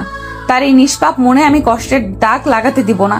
আমার ছেলে যদি জানতে পারে তার বাবার আরেকটা বউ আছে, খুব কষ্ট পাবে। আমি আমার ছেলেকে আঁকড়ে ধরে জীবন কাটিয়ে দিতে চাই। আরিফ আমাকে ক্ষমা করবে কিনা জানি না। আমার ভুলের জন্য বিধাতা প্রতিনিয়ত আমাকে কষ্ট দিতেছে। সারা জীবন আরিফের জন্য দোয়া করব, ও যাতে ভালো থাকে। এই বলে ছেলেকে বুকে নিয়ে নিঃশব্দে কাঁদতে লাগলো। আমি আমার কাজ করে চলছি। দুপুরে লাঞ্চ টাইমে সবাই ক্যান্টিনে খাওয়ার প্রস্তুতি নিচ্ছে। আমি যে রিমির সাথে বসলাম। আমরা তো কোনো টিফিন নিয়ে যাইনি, তাই বিরিয়ানি কিনতে গেলাম। তারপর বিরিয়ানি নিয়ে এসে বসলাম। আমার বিপরীত টেবিলে রুবি বসছে। আমার দিকে বারবার আর চোখে তাকাচ্ছে। রিমি আর আমি খাচ্ছি। হঠাৎ করে রিমির মুখে আমি লোকমা তুলে দিলাম। রুবির চোখ এড়ায়নি। রুবি সহ্য করতে না পেরে এখান থেকে উঠে গেল। এমন কেন করলো? রুবি চলে গেল কেন? সে গেল না আছে তাতে তোমার কি? সেও একদিন আমাকে অনেক কষ্ট দিয়েছিল। আমি টেবিলে বসলে সে উঠে চলে যেত, এক টেবিলে বসে খাবে না বলে। কি ভাবছো আরিফ? আরে কিছু না। এই, তুমি আমার মুখে লোকমা দিলে কেন? আমি কি তোমার বউ লাগি নাকি? ধুর, বউ হতে যাবে কেন? তুমি তো আমার বেস্ট ফ্রেন্ড, আর বেস্ট ফ্রেন্ডটা বউয়ের চেয়েও বেশি হয়। ই মা, তাই বুঝি? মারবো একটা। বরাবর 7 দিন মেডিকেলে থাকবা, বুঝলে? তাহলে তো ভালোই হয়, সেবা যত্ন করতে পারবা। তোমার সাথে আমি কথা বলে আর পারবো না। দুপুরের খাবার শেষ করে কেবিনে বসে আছি। অফিসটা একটু ঘুরে ঘুরে দেখতে লাগলাম। নতুন এসেছি, এখনো কিছুই দেখা হয়নি, তাই সব জায়গা ঘুরে ঘুরে দেখলাম। তারপর বাসায় চলে গেলাম। আগামীকাল সকালের অফিসে গেলাম না। রিমিকে বলে দিলাম তুমি যাও, আজকে যাব না। রিমিও যেতে চাইলো না, তাকে বুঝিয়ে পাঠিয়ে দিলাম। রিমি চলে গেল। আমি ফ্রেশ হয়ে নিলাম। এখানে আসা কয়েকদিন হয়ে গেল। ভাবলাম আজ রুবির বাসায় যাব। রুবি এখন অফিসে আছে, এই সুযোগে খালা খালুর সাথে দেখা করে আসব। রুবির ভুলের কারণে খালা খালুকে কেন দূর করে রাখবো? তারা আমাকে কত ভালোবাসতো, নিজের ছেলের মতো। তা বাদে কালকে রুবির ছেলের কথাটা ভাবলাম, গিয়ে দেখে আসি রুবির স্বামীকে। যেই ভাবা সেই কাজ। বেরিয়ে পড়লাম খালার বাসায়। বাসাটা সেই আগের মতোই আছে, কিছু চেঞ্জ হইছে, নতুন রং করছে মনে হয়। বাসার গেটে গিয়ে কলিং বেল চাপ দিলাম। কয়েকবার বেল চাপতে দরজা খুলে দিল। আমি এক দৃষ্টিতে তাকিয়ে আছি খালার দিকে। খালা বলে উঠল, কাকে চাই? বলবেই না কেন? এই 5 বছরে আমি সেই আগের আরিফ নেই, দেখতে একেবারে বদলে গেছি। খালার বয়স হয়েছে তাই অতটা চিনতে পারছে না। খালা, আমি আরিফ। কথাটা বলার সাথে খালার চোখ পানিতে টলমল করছে। আরিফ বলে জড়িয়ে ধরলো আমায়। আমিও কেঁদে দিলাম। কোথায় ছিলি বাবা তুই? জানিস আমরা তোকে কত খুঁজেছি। তোর খালু তো একেবারে ভেঙে পড়েছিল, তাকে না পেয়ে কেন এইভাবে চলে গিয়েছিলি তুই? তোর আমাদের কথা মনে পড়েনি একবারও? কেঁদেই যাচ্ছে। মনে পড়েছিল খালা, কিন্তু কি করব বলো, তখনকার পরিস্থিতি। আমি রুবিকে বলেছিলাম যে তার জীবনে আর ফিরে আসবো না। এখন তো রুবির বিয়ে হয়ে গেছে, স্বামী ছেলে সংসার সব হইছে, তাই আসলাম। তাই আবার ফিরে আসলাম। কি বলছিস তুই? রুবি বিয়ে হয়ে গেছে মানে? কেন রুবি বিয়ে হয়নি? তার একটা ছেলেও তো দেখলাম। রুবির কোনো বিয়ে হয়নি, তুই ভিতরে আয়, বলছি সব তোকে। আমি ভিতরে গিয়ে বসলাম। খালার মুখ চেয়ে বসে আছি সবকিছু জানার জন্য। নীরবতা ভেঙে আমি বললাম, কি হলো খালা, বলো। তাহলে শোন, তুই যখন বাড়ি থেকে চলে গেছিস, রুবি তখন অনেক বেশি খুশি হয়েছিল। তার কয়েকদিন পর আমি দেখতাম রুবি সারাদিন কি যেন চিন্তা করতো আর কাঁদতো। খাওয়া দাওয়া ছেড়ে দিয়েছিল। আমি যখন জিজ্ঞাসা করি তখন বলতে লাগলো, মা, আমি একটা বড় ভুল করে ফেলেছি মা। আমার জন্য আরিফ এই বাড়ি ছেড়ে চলে গিয়েছে। কি বলছিস? যা বলবি খুলে বল। তারপর রুবি সেই দিনের রাতের কথা বলল। সকালে তোর সাথে অনেক বাজে ব্যবহার করে তোকে চলে যেতে বলেছে। একদিন রুবির সাথে ওর ওই বান্ধবীর দেখা হয়। ওই বান্ধবী বলে দেয় যে রুবি যখন ড্রিঙ্কস করে সেন্সলেস ছিল তখন তার ভাই রুবির সাথে খারাপ ব্যবহার করে। তাই তার বান্ধবী রুবির কাছে ক্ষমা চেয়ে চলে যায়। রুবি এসব কথা শুনে মাথাটা ধরে যায় যে তোকে দোষারোপ করেছে। মেয়েটা অনেক ভেঙে পড়ে যায়। তাই ওকে আমি কিচ্ছু বলি নাই। তার কয়েক মাস পর রুবি একদিন মাথা ঘুরে পড়ে যায়। আমরা ডাক্তারের কাছে নিয়ে গিয়ে জানতে পারি রুবি মা হতে চলেছে। আর রুবি সাথে যে ছেলেটা দেখেছিস ওটা তোর আর রুবির ছেলে। কথাগুলো শোনার পর আমার চোখ দিয়ে আপনা আপনি পানি পড়তে লাগলো। তার মানে ও আমার ছেলে। আমার যে কি আনন্দ লাগছিল বলে বোঝাতে পারবো না। তাই রুবি আমায় আর রিমিকে একসাথে দেখে জ্বলতেছিল। আরে শোন বাবা, রুবিনা তোকে অনেক ভালোবাসে। তুই চলে যাওয়ার পর ও ওর ভুল বুঝতে পেরেছে, অনেক কেঁদেছে। তোর জন্য আজও অপেক্ষা করে বসে আছে মেয়েটা। তুই আর ওকে ফিরিয়ে দিস না রে বাবা। তাই বললে কি আর হয়? আমাকেও কম কষ্ট দিয়েছিল নাকি? তার প্রতিশোধ আমি না নিয়ে তাকে কাছে টেনে নিব না। খালা আমার একটা কথা রাখবে? কি কথা বল? আমি যে এখানে এসেছি তা যেন রুবি না জানতে পারে। আমি যে সব জানি। আর শোনো, রুবি আমাকে কম কষ্ট দেয়নি, তাই ওকে একটু শিক্ষা না দিয়ে আমি আমার কাছে ওকে টেনে নিব না। ও বুঝুক আপনজনকে কষ্ট দিলে কি হয়। আচ্ছা, তুই যা ভালো মনে করিস। ও তো তোর খালু এসে পড়েছে। তাই আমি খালুর সাথে কথা বলে অনেক সময় ওখানে থেকে চলে আসলাম। আর বলে আসলাম রুবি যেন কিছুতেই জানতে না পারে। রাস্তা দিয়ে যাচ্ছিলাম। কিছুক্ষণ যাওয়ার পর চোখ পড়ল একটা স্কুলের গেটে। দেখি যে আমার ছেলেটা ব্যাগ ঘাড়ি নিয়ে দাঁড়িয়ে আছে। কাছে যে জিজ্ঞেস করলাম, কি হলো বাবা, এখানে মন খারাপ করে দাঁড়িয়ে আছো কেন? জানো আঙ্কেল, আমার আব্বু নেই। আজ স্কুলে সবার আব্বু আম্মু দেখেছে। আম্মু এসে শুধু ছেলের সাথে কথা বলে গেছে। আমি রাগ করে এখানে দাঁড়িয়ে আছি। ছেলের কথা শুনে বুকের বাঁ পাশে চিনচিন ব্যথা শুরু হয়ে গেল। মনে মনে বলতেছি আমি তোর বাবাই, শুধু পরিস্থিতির কারণে আজ তোর কাছ থেকে দূরে। ছেলেকে আদর করে দারোয়ানকে বলে স্কুলের গেটের ভিতরে ঢুকিয়ে দিয়ে আসলাম। মনে মনে ভাবতেছি রুবি না হয় নিষ্ঠুর, তাই বলে আমিও নিষ্ঠুর হব? নিজের ছেলের পরিচয় আমার কাছ থেকে গোপন রাখলো। নিজের ছেলের কাছে আমি আজ পিতৃ পরিচয় গোপন রাখলাম। খুব কষ্ট হচ্ছে। মা, আজকে ওই আঙ্কেল আমার স্কুলে এসেছিল, আমাকে অনেক আদর করেছে। এই রকম যদি আমার বাবাই হতো খুব ভালো হতো না মা? রোহান, তোমাকে না বলেছি অপরিচিত কোনো লোকের কাছে না যেতে? আর কোন আঙ্কেল, আমাকে একটু কালকে দেখিয়ে দিও তো। আচ্ছা ঠিক আছে মা। রুবি তার ছেলেকে নিয়ে বাসায় চলে গেল। আমার কথা মতো খালা খালো কেউ বলে নাই যে আমি এখানে এসেছিলাম। পরদিন অফিসে গিয়ে কেবিনে কাজ করতেছি, এমন সময় পিয়ন এসে বলল, রুবি ম্যাডাম আপনাকে ডেকেছে। আমি দেরি না করে চলে গেলাম। আরিফ খান, আপনি কাল অফিসে এলেন না? কতগুলো কাজ ছিল, এভাবে কাজ না করলে প্রজেক্টটা শেষ করবেন কিভাবে? আসলে ম্যাডাম ভুলে গিয়েছিলাম একটু। রাখেন আপনার ভুলে যাওয়া। এত বড় প্রজেক্টের কাজ কোন ভদ্রলোকে যে আপনাকে দিয়েছে আমি তা ভেবে পাচ্ছি না। আর ভুলে তো যাবেনই, সুন্দরী বউকে নিয়ে অফিসে নষ্টি ফুষ্টি করলেই তো সবাই ভুলে যায়। Sorry madam. এমন সময় রোহান এসে বলল, মা, এই আঙ্কেল আমার খুব আদর করে, তুমি কি এনার কথাই বলেছিলাম? রুবি জিজ্ঞাসার সুযোগ দৃষ্টিতে আমার দিকে তাকালো। আমি তার মুখে একটু খুশির ছাপ দেখতে পাচ্ছি। তারপর আবার কঠোর রূপ ধারণ করলো, আমার দিকে তাকিয়ে কথাটা বলল, তোমাকে না বারণ করেছে অপরিচিত ফালতু লোকের কাছে না যেতে? মা, আঙ্কেল খুব ভালো, তুমি ফালতু বলছো কেন? চুপ, একদম চুপ। বেশি পাকনা হয়ে গেছো না? আর এই যে মিস্টার আরিফ, আপনি আমার ছেলের সাথে আর মিশবেন না, এই বলে দিলাম। মুহূর্তের মধ্যে মনটা খারাপ হয়ে গেল। ফালতু কি আমি নাকি তুমি নিজেই? রুবি, খুব বলতে ইচ্ছা করছে। রুবি, কি দেখছো তুমি আমার মাঝে ফালতুর মতো কার্যকলাপ? বলতে গিয়ে আর বললাম না। কেবিন থেকে এক বুক হতাশা নিয়ে বেরিয়ে আসলাম। মা হয়ে কেমনে নিজের ছেলেকে তার বাবার সাথে মিশতে দেয় না, খুব কষ্ট লাগছে। আচ্ছা, আমিও তোমাকে বুঝিয়ে দিব রুবি কষ্টের উপলব্ধিটা কেমন। অফিস শেষে রিমিকে বললাম আমার সাথে ঘুরতে যাবে নাকি। রিমিও রাজি হয়ে গেল। আমি আর রিমি একটা পার্কে বসে আছি। আমার মনটা খারাপ দেখে রিমি জিজ্ঞেস করলো, মন খারাপ কেন আরিফ? কই কিছু না তো, এমনি। আচ্ছা একটা কথা বলো তো আরিফ। কি? রুবি ম্যাডাম কিছুদিন থেকেই তোমাকে চোখে চোখে রাখছে, আমার সাথে হেসে হেসে কথা বলে প্রচুর রাগ হয়।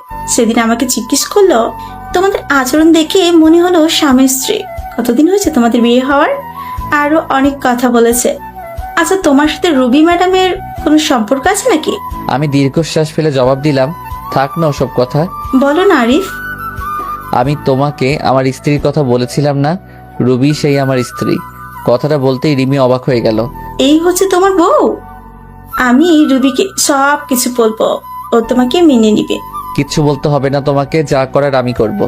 তারপর রিমিকে বললাম, তুমি শুধু অফিসে আমার সাথে প্রেমের অভিনয় করবা, এতটুকু। অনেকক্ষণ নীরব থেকে রিমি মাথা নেড়ে হ্যাঁ জবাব দিল। রাতে দুজনে একসাথে বাসায় ফিরে আসলাম। খাওয়া দাওয়া শেষ করে বিছানায় শুয়ে পড়লাম। কি করব কিছুই বুঝতে পারছি না। ভাবতে ভাবতে ঘুমিয়ে পড়লাম। সকালে ঘুম ভাঙলো অ্যালার্মের শব্দে। তারপর রিমি ফুপু নাস্তা দিল, খেয়ে অফিসের উদ্দেশ্যে বেরিয়ে গেলাম। অফিসে পৌঁছে রিমিকে বললাম, তুমি ভিতরে যাও, আমি একটু পাশের দোকান থেকে আসছি। কিছু সময় পর অফিসে ঢুকলাম। গিয়ে দেখি রিমি আর রুবি বসে বসে কাজ করছে। এই জানো কি করছো ওখানে? তুমি এখানে কেন? চলো আমার কেবিনে চলো। রুবির দিকে তাকিয়ে দেখি রাগে লাল হয়ে গেছে, মনে হচ্ছে এখনই চিবিয়ে খেয়ে ফেলবে। ও বাবু, দেখছো না কাজ করছি, পরে যাব। হ্যাঁ, এত বড় লোকটাকে বাবু বলছে। বিড়বিড় করে বলল, আচ্ছা জানো আমি এখন যাই। মা, একটা ফ্লাইং কিস ছুঁড়ে মারলাম। ভালো লাগছিল না, তাই অফিসের ছাদে গেলাম। গিয়ে দেখি আমার ছেলে একটা বল নিয়ে খেলছে। আমাকে দেখা মাত্রই আমার কাছে আসলো। তোমার আম্মু বকা দিবে না আমার কাছে আসছো যে? আম্মু অনেক পতা, আমার সাথে অনেক লাগ করে। তাই বুঝি বাবা, ছেলেকে নিয়ে ছাদে দাঁড়িয়ে আছি। এমন সময় রুবি আসলো ছেলের খোঁজে। তোমাকে না বলছি এখানে না আসতে? বাবু আসলে কেন? দাঁড়াও রুবি। অনেকটা অবাক হলো আমার কথা শুনে। এই সন্তান কার? আমার আর আমার স্বামীর। কেন, আপনার কি হয়েছে? তা তোমার স্বামীটাকে জানতে পারি? আপনাকে না জানলেও চলবে। আপনি কে হন যে আপনাকে বলবো? এই কথা শুনে নিজের রাগ কন্ট্রোল করতে পারিনি। ঠাস ঠাস করে দুটো বসিয়ে দিলাম। রুবির চোখ দিয়ে পানি পড়তেছে, গাল দুটো ফুলে লাল হয়ে গেছে। এই সন্তানটা কার? সত্যি করে বলো রুবি, না হয় আমার চেয়ে কেউ খারাপ হবে না। তোমাকে বলে কি লাভ? আর কি বা হও তুমি আমার? তাচ্ছিল্যের হাসি দিয়ে বললাম, ন্যূনতম যে স্ত্রী স্বামীকে মানে না, স্বামীর চরিত্রহীন বলে গালি দিয়ে বাসা থেকে বের করে দেয়, তার কপালে আর যাই হোক স্বামী জুটবে না। শুনলাম তোমার নাকি বিয়ে হয়নি, তাহলে এই ছেলেটা আসলো কোথা থেকে? না জানি কার সাথে কি করে বেড়াইছে। ছি, এ কথা বলার সাথে সাথে রুবি আমার কলার চেপে ধরলো আর বলতে লাগলো, মুখ সামলে কথা বলো আরিফ, আর একটাও বাজে কথা বললে খুন করে ফেলবো। আমি এক ঝটকায় নীলার হাত ছাড়িয়ে পিছন থেকে হাত দুটো মুচড়ে ধরে বললাম, সত্য কথা বললে তো গায়ে লাগবেই। আমার লাগছে, ছাড়ো প্লিজ। ছাড়ার জন্য তো ধরিনি, আগে বলো আমার কথাটা সত্য নাকি মিথ্যা। রুবি চুপ করে আছে, তাহলে আমি ধরে নিব সব সত্য। তোমার যা ইচ্ছে মনে করতে পারো, প্লিজ আমার হাত ছাড়ো, লাগছে খুব। ওয়েট এত অস্থির হচ্ছ কেন? সবে তো শুরু, আগে বলো এই সন্তান কার? কি হলো বলো না কেন? আরে বলছো না কেন? কি হলো বলো। জোরে একটা ধমক দিয়ে বললাম। রুবি শুধু কেঁদেই চলেছে। আঙ্কেল তুমি মাকে ছেড়ে দাও, মা অনেক কষ্ট পারতে। ছেলের কথা শুনে আর ধরে রাখতে পারলাম না, ছেড়ে দিলাম। রুবি ছাড়া পেয়ে ছেলেকে জড়িয়ে ধরে কাঁদতে লাগলো। শক্ত করে জড়িয়ে ধরে আছে, মনে হচ্ছে আমি ছো মেরে তার ছেলেকে নিয়ে যাব। রুবি ছেলেকে জড়িয়ে ধরে শুধু কেঁদে চলছে। আমি আবারও জিজ্ঞেস করলাম, রুবি এই সন্তানটা কার? কি হলো বলছো না কেন? ও বলবে বা কেন? নিশ্চয়ই কোনো আকাম কুকামের ফসল। রুবির চোখ দিয়ে শুধু পানি পড়ছে। আমি এই কথা বলে ওই স্থান ত্যাগ করলাম। অফিসে বসে নিজের কাজে মনোযোগ দিলাম। রুবি মনে মনে কথাগুলো বলতেছে। বলবো না আরিফ, আমি কিছুতেই আমার সন্তানের কথা তোমাকে বলবো না। এই সন্তান শুধুই তোমার। তোমাকে বললে আমার সন্তানকে তুমি নিয়ে যাবে। আমি মা হয়ে এটা কিছুতেই সহ্য করতে পারবো না। এই জীবনে আমার নিজের দোষে তোমার ভালোবাসা হারিয়ে আজ আমি নিঃস্ব। এই সন্তান এখন আমার একমাত্র সম্বল। আমি যে আমার ছেলেকে ছাড়া বাঁচবো না। মা তুমি কি ভাবতো?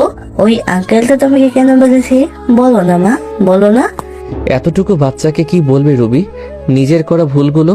আর এই অবুঝ বাচ্চা কি বা বুঝবে? কিছু না বাবা, এমনি তো কেউ মারে না মা। স্কুলে স্যারেরা পড়ানা দিতে পারলে খুব মারে। তুমি নিশ্চয়ই আঙ্কেলের কাছে পড়া দিতে পারো নাই, তাই তোমাকে মেলেছে। ছোট বাচ্চার মনের পরিধি যতটুকু সে হিসেব করে বলছে কথাটা। রুবি কিছু না বলে ছেলেকে কোলে করে নিচে নেমে এলো। আমি অফিসের কাজ শেষ করে বাসায় ফিরে আসলাম। এইভাবে কেটে যায় 1টি মাস। এই 1 মাসে আমি রুবিকে যথেষ্ট কষ্ট দিয়েছি। এমন কোনো দিন নেই যে রুবিকে আমি কাঁদাইনি। রিমির সাথে প্রতিনিয়ত স্বামী স্ত্রীর অভিনয় করে গেছি। রুবি এতে খুব কষ্ট পেয়েছে, আর আমিও পেয়েছি রুবির কষ্টে কষ্ট পেয়ে। প্রজেক্টের কাজও শেষের কয়েকদিন পর অফিসে গেলাম, যে দেখি রুবি আজ আসেনি। অনেকটা অবাক হলাম। অফিস থেকে বাসায় এসে শুয়ে পড়লাম। পরদিন সকালে ভাবতেছি রুবি কেন অফিসে আসেনি। না, আজ আর আমার ছেলেকে আমার কাছে নিয়ে আসবই। ওকে ছাড়া আমার একা একা ভালো লাগে না। অফিসের কাজ করে সন্ধ্যার দিকে চলে গেলাম খালাদের বাসায়। বাসায় গিয়ে কলিং বেল বাজাতেই রোহান মানে আমার ছেলে দরজা খুলে দিল। আমাকে দেখে খুশিতে বলল, আঙ্কেল। এমন সময় রুবি রান্নাঘর থেকে বেরিয়ে আসলো। আমাকে দেখে অনেকটা অবাক হয়ে গেল। এখানে কেন এসেছো? আমার ছেলেকে নিয়ে যেতে এসেছি।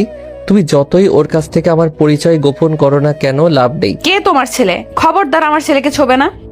এটা আমারই ছেলে রুবি। না না মানে এক্ষুনি ডিএনএ টেস্ট করব। তোমার যাই ইচ্ছে করো, আমার ছেলেকে আমি কোথাও যেতে দিব না। এই বলে রোহানকে জড়িয়ে ধরলো রুবি। আমি হ্যাচকে একটা টান দিয়ে রোহানকে নিয়ে আসলাম নিজের কাছে। ওকে কোলে করে নিয়ে যাইতেছি, এমন সময় রুবির চিৎকার, আমার ছেলেকে নিয়ে যেও না প্লিজ।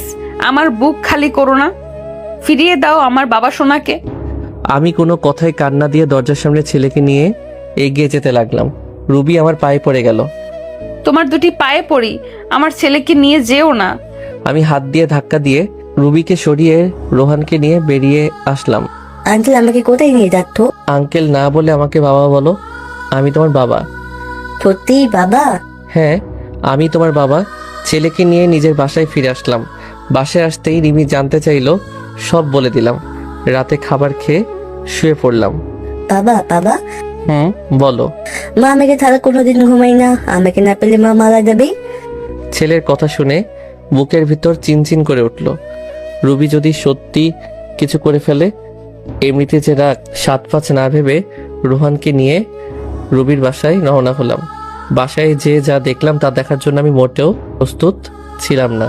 দরজা খুলে ভিতরে প্রবেশ করতে দেখি রুবি মেঝেতে পড়ে আছে। কপাল ফেটে একটু রক্ত বের হচ্ছে। হাত দিয়ে রক্ত পড়ছে, সম্ভবত শিরা কাটার চেষ্টা করেছে। দেরি না করে তাড়াতাড়ি কোলে তুলে নিয়ে বিছানায় শুয়ে দিলাম। কপালে হাত দিয়ে দেখি প্রচুর জ্বরে গা পড়ে যাচ্ছে। সারা রাত মাথায় জলপট্টি দিলাম। নিজ হাতে বাসায় রান্না করেছি। রুবিকে নিজের হাতে খাইয়ে দিলাম। আজ 5 বছর পর রুবির এতটা কাছে আসার সুযোগ পেলাম। অন্যরকম একটা ভালো লাগা কাজ করছে মনের ভিতর। কিন্তু রুবির এখনো জ্বর কমেনি। রাতে রুবির মাথার কাছে বসে আছি, এমন সময় জ্বরের ঘরে রুবি বলে উঠল, আরিফ আমাকে ছেড়ে চলে যাবে না তো? আমাকে ক্ষমা করে দাও, আমি ক্ষমার অযোগ্য জানি। চুপচাপ শুয়ে থাকো তো, জ্বরের ঘরে কি যাতা বকছো? এ কথা বলে উঠে যাব এমন সময় রুবি আমার হাত ধরে এক ঝটকায় রুবির মুখের সামনে আমার মুখ নিয়ে এলো। রুবি আমার কলার চেপে ধরে আছে, ওর নিঃশ্বাস আমার মুখের উপর পড়ছে। একদম খুব কাছে অবস্থান করছি আমি, আর বলতে লাগলো, আর কত কষ্ট দিবে আমাকে বলো আরিফ, বলো। তুমি যখন অন্য মেয়ের সাথে হেসে খেলে কথা বলো, আমার প্রচুর কষ্ট হয়, মনে হয় যেন মারা যাই। আমি জানি তুমি রিমিকে বিয়ে করো নাই, আমাকে তুমি খুব ভালোবাসো, এটাও আমি জানি। তোমার জীবনে অন্য কাউকে আপন করে নেওয়ার আগে নিজ হাতে আমাকে মেরে ফেলো। আমি এই জীবন আর রাখতে চাই না। কষ্ট তোমার থেকে আমি বেশি পাচ্ছি। তোমার জীবনে নতুন কেউ আসলে আমি সহ্য করতে পারবো না। বিশ্বাস করো, এতদিন তোমাকে ছেড়ে থাকতে অনেক কষ্ট হয়েছে। আমি যখন আমার ভুল বুঝতে পেরেছি, সেদিন থেকে আমি তিলে তিলে শেষ হয়ে যাচ্ছি। 5 বছর প্রতিদিন আমি তোমার পথ চেয়ে বসে থাকতাম তুমি আসবে বলে, কিন্তু দেখো তুমি আসতে 5টি বছর লেগে গেল। আর যখন এলে তখন রিমিকে নিয়ে এলে। আমি ভেবেছিলাম তুমি বিয়ে করেছো, রিমি তোমার বউ। জানো, ওই দিন আমি আত্মহত্যা করতে গিয়েছিলাম, শুধুমাত্র আমার ছেলের কথা ভেবে, আর করি নাই। আমাকে শক্ত করে নিজের বুকের সাথে জড়িয়ে আছে। আমি আর ছাড়াতে পারলাম না। হয়তো জ্বরের ঘরে এসব বলতেছে। এসব ভাবতে ভাবতে কখন যে ঘুমিয়ে গেছি সেটাই টেরই পেলাম না। সকালে ঘুম ভেঙে দেখি যে রুবি আগের মতো আমাকে জড়িয়ে শুয়ে আছে। রুবির থেকে নিজেকে ছাড়িয়ে ওর কপালে হাত দিয়ে দেখি এখন আর জ্বর নেই। একটা স্বস্তির নিঃশ্বাস ফেললাম। রুবিকে না ডেকে ফ্রেশ হয়ে অফিস চলে গেলাম। আসলে খালা খালো কেউ নেই বাড়িতে, তারা নাকি গ্রামের বাড়িতে গেছে। সন্ধ্যায় রুবির বাসায় আসলাম। রুবির কোনো কথাবার্তা নেই, চুপচাপ আমাকে খাবার বেড়ে দিচ্ছে। আমি খেয়ে দে ছেলেকে আদর করে চলে আসবো, এমন সময় রুবির ডাক। আরিফ, বলো রুবি। তোমার কাছে একটা জিনিস চাইবো, দিবে? ধরে নাও আমার জীবনের এটাই শেষ ইচ্ছা।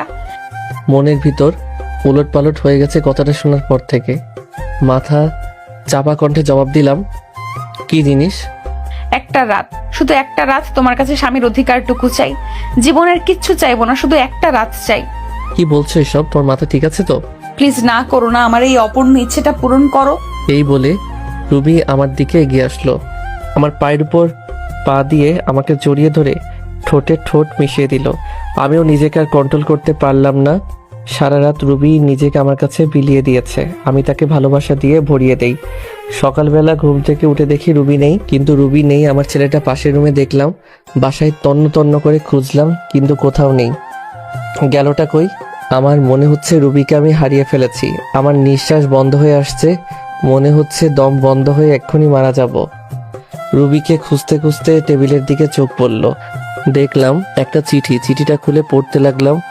আরিফ, তুমি যখন এই চিঠিটা পাবে, হয়তো আমি তোমার থেকে অনেক দূরে চলে যাব। আমি জানি তুমি আমাকে হয়তো কখনো ক্ষমা করতে পারবে না। তোমার উপর আমি যে দুর্ব্যবহার করেছি তা হয়তো ক্ষমার অযোগ্য। আমি রাতে তোমার কাছে স্ত্রীর অধিকার চেয়েছিলাম, তা তুমি দিয়েছো, তাতেই আমি অনেক খুশি। চলে যাচ্ছি তোমার জীবন থেকে, আর আসবো না। কোথায় যাচ্ছি তা আমি নিজেও জানি না। আর হ্যাঁ, তোমার ছেলেকে তোমার কাছে রেখে গেলাম, ওকে তুমি নিজের মতো করে বড় করো, আর রিমিকে বিয়ে করে নিও। ভালো থেকো। চিঠিটা পড়ে আমার দু চোখ দিয়ে পানি পড়েই যাচ্ছে। মনে হচ্ছে আমার ভিতর থেকে কেউ কলিজা টেনে বের করে নিচ্ছে। আর দেরি না করে বেরিয়ে পড়লাম। যাওয়ার সময় দেখি খালা খালু চলে এসেছে। আমার দিকে তাকিয়ে বলল, কি হয়েছে? আমি শুধু বললাম, রোহানকে দেখে রেখো বলে বেরিয়ে গেলাম রাস্তায়। গোটা রাস্তা পাগলের মতো এপাশ ওপাশ খুঁজতে লাগলাম। প্রায় অনেক জায়গায় খোঁজা শেষ, এবার আশা ছেড়েই দিয়েছি। হাঁপিয়ে রাস্তায় বসে পড়লাম। কিছু সময় নিচে বসে থাকার পর সামনে চোখে পড়লো বাস স্টেশনের বেঞ্চের মেয়েটির দিকে। কি রুবির মতো? আমি ভুল দেখছি না তো? চোখ ডলে দেখলাম না, সত্যি রুবি বসে আছে, নিচের দিকে তাকিয়ে কান্না করছে। বাস এত সকালে ছাড়ে নাই, তাই মনে হয় বাসের অপেক্ষায় বসে আছে। আমি আর দেরি না করে দৌড়ে চলে গেলাম রুবির কাছে। গিয়ে বললাম, রুবি আমার দিকে চেয়ে আবার মাথা নিচু করে আছে। রুবি, তুমি এইভাবে চলে আসলে কেন? কি হলো, কথা কানে যাচ্ছে না? বলো। মাথাটা খারাপ হয়ে গেল। বেঞ্চের থেকে টেনে দাঁড় করিয়ে দিলাম, এক থাপ্পড়। গালে হাত, আমার দিকে চলো চলো চোখে তাকিয়ে কেঁদেই যাচ্ছে। আমার আর তার কান্না সহ্য হলো না, টান দিয়ে বুকের সাথে মিশিয়ে নিলাম। কি ভেবেছো নিজেকে? যখন তখন আমাকে কষ্ট না দিয়ে তোমার ভালো লাগে না, তাই না? জানো না আমি তোমাকে কতটা ভালোবাসি? আর কি বললে, আমি রিমিকে বিয়ে করে নিব, তাই না? যদি রিমিকে বিয়ে করতাম তাহলে 5 বছর আগেই করতাম। আমার হৃদয় শুধু তুমি আছো, যে জায়গা আমি কাউকে দিতে পারবো না। শুধুমাত্র সামান্য ভুল বোঝার কারণে আজ আমাদের এই পরিণতি, সম্পর্ক ভাঙনের পথে। কিন্তু রুবি, একবারের জন্যই কি আমাকে বিশ্বাস করতে পারোনি সেদিন? নাকি তোমার ব্যর্থতা? রুবি ফুপিয়ে ফুপিয়ে কাঁদছে। আমাকে ক্ষমা করে দাও আরিফ, তুমি ক্ষমা না করলে আল্লাহ আমার উপর নারাজ হবে। আমি নিজের স্বামীকে অনেক কষ্ট দিয়েছি। আমি চোখের জল মুছে দিয়ে বললাম, পাগলি, এতে ক্ষমা চাওয়ার কি আছে? তোমার আরিফ তোমার উপর কোনো রাগ করে নেই, তোমার উপর অসন্তুষ্ট হয়নি। কথা দাও এইভাবেই ভালোবেসে যাবে তো সারা জীবন? এইভাবেই ভালোবেসে যাব। তারপর দুজনে বাসায় চলে আসলাম। এরপর খালা খালুর সাথে কথা বলতে বলতে রাতের খাবার খেয়ে নিলাম। আজ খালা খালু অনেক খুশি আমাদের মিল হওয়া দেখে। খাবার শেষে রুমে আসলাম, অপেক্ষা করছি রুবি আসার জন্য। কিছু সময় পর রুবি রুমে আসতে তাকে জড়িয়ে ধরলাম। কি করছো, কি ছাড়ো বলছি। আজ তো আর ছাড়ছি না। কাল তুমি স্ত্রীর অধিকার বুঝিয়ে দিয়েছ, আজ আমি স্বামীর অধিকার বুঝিয়ে নিব। রুবিকে কোলে তুলে নিয়ে খাটে ফেলে দিলাম, তারপর জড়িয়ে ধরে ঠোঁটের সাথে ঠোঁট মিশিয়ে দিলাম। এমন সময় দরজা খোলা থাকায় আমার ছেলে ঘরে চলে আসলো। তোমরা কি করতো? ছেলের মুখে এমন কথা শুনে আমি কি করব, কি বলবো? রুবি তো আমার মুখে মুখ লুকিয়ে আছে। আসলে তোমার আম্মুর খারাপ লাগছিল তো তাই। থাক, আর বলতে হবে না, আমি গেলাম নানুর রুমে, তোমরা থাকো। যা ভাবার ভাবো, অনেকদিন পর বউকে পেয়েছি।